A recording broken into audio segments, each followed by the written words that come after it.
questão é, estamos chegando numa época de Páscoa, sim, e todo mundo já sabe, todo mundo comenta, Páscoa significa Cristo, não é só coelhinho, não é só chocolate. Mas de fato, será que as pessoas sabem o que significa essa palavra chamada Páscoa? E outra pergunta que muitos se fazem, talvez essa seja a sua pergunta, por que Cristo teve que morrer? Né? Já ouvi muitas pessoas dizerem, não, Páscoa significa que Cristo morreu por mim e por você. Por que Cristo teve que morrer? Será que as pessoas sabem? Será que você aí de casa sabe por que Cristo teve que morrer? Vamos lá então. No princípio criou Deus os céus e a terra. E lá no sexto dia, Deus criou o homem em perfeição, a sua imagem e semelhança. Olha que fantástico. Mas Deus deixou uma lei lá no Jardim do Éden.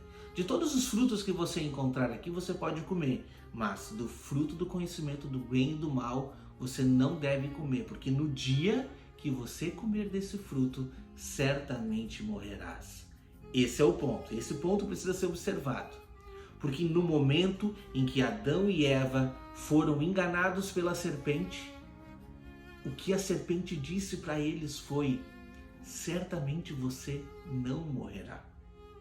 Então, aconteceu a primeira mentira e Eva não acreditou em Deus, comeu o fruto. E de fato, ela comeu o fruto e ela não morreu. Olha só, será que Deus estava mentindo? Não, porque neste momento aconteceu um fato extraordinário. Porque eles descobriram que eles estavam nus, caíram as escamas dos seus olhos e de verdade eles entenderam porque houve a desobediência e houve o pecado. A partir do momento que entrou o pecado no mundo, muitas outras coisas aconteceram.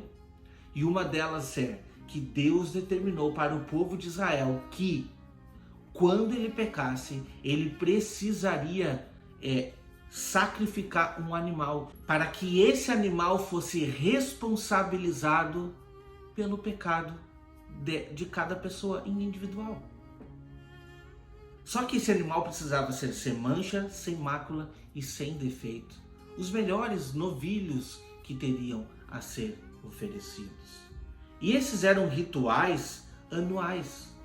Existia sim o cordeiro oferecido de tardes e manhãs pelos sacrifícios de pecado do povo, mas existiam também as reuniões solenes.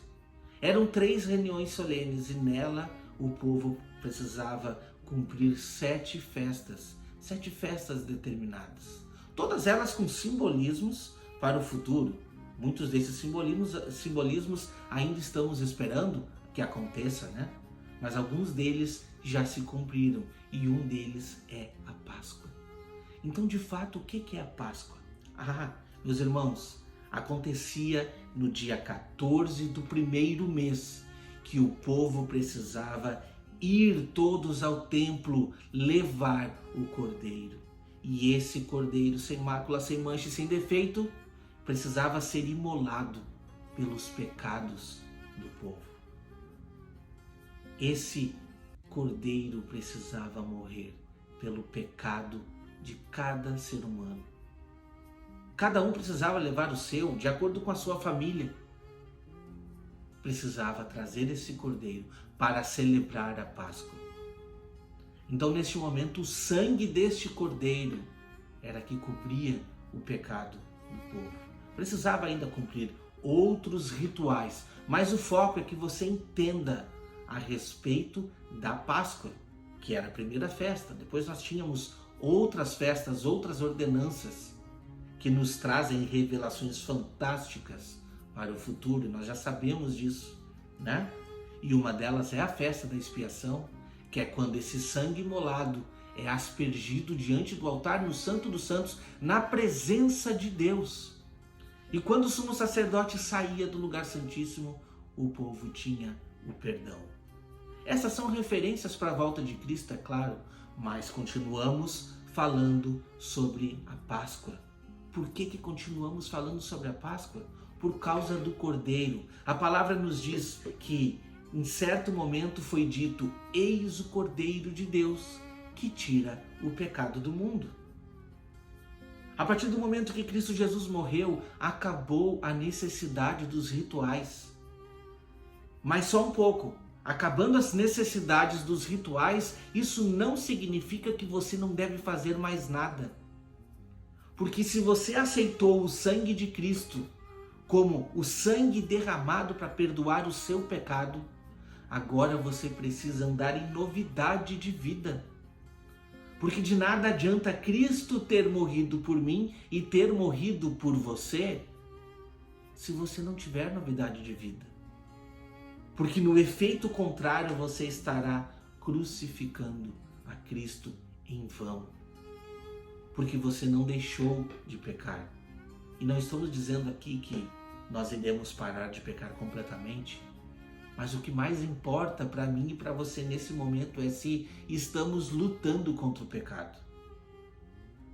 Estamos lutando contra o pecado ou pecando deliberadamente? Esta é a questão. Então por que Cristo tinha que morrer? Não se esqueça, vamos voltar ao princípio. Nós éramos seres incorruptíveis, seres eternos.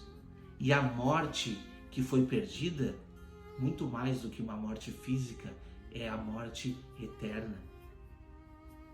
E Deus colocou a eternidade nos nossos olhos.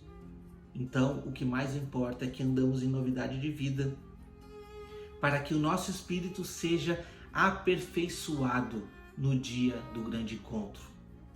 Porque assim como nós morremos com Cristo, assim também, juntamente com Ele, somos ressuscitados todos os dias, mas não mais para andar em pecado, e sim para andar em novidade de vida. E naquele grande dia, quando o sumo sacerdote sair do lugar santíssimo do céu, na mesma representação das últimas festas, teremos o tabernáculo de Deus, onde celebraremos uma festa, numa reunião juntamente com Cristo nos ares.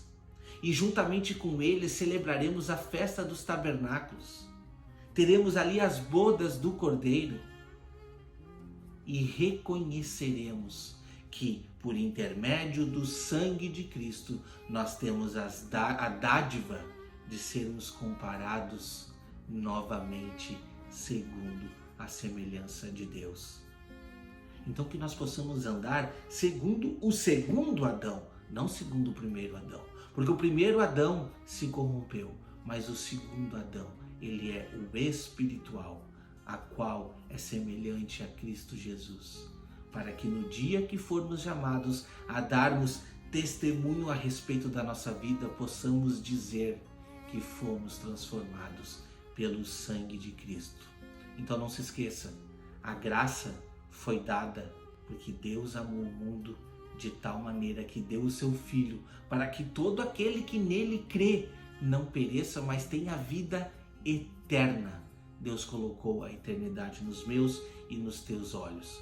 Então, coma o seu chocolate, desfrute desse dia e não se esqueça de andar em novidade de vida, porque não basta crer em Jesus, é preciso demonstrar e entender que o seu sangue foi o que me salvou e o que te salvou. Fique na graça de Deus.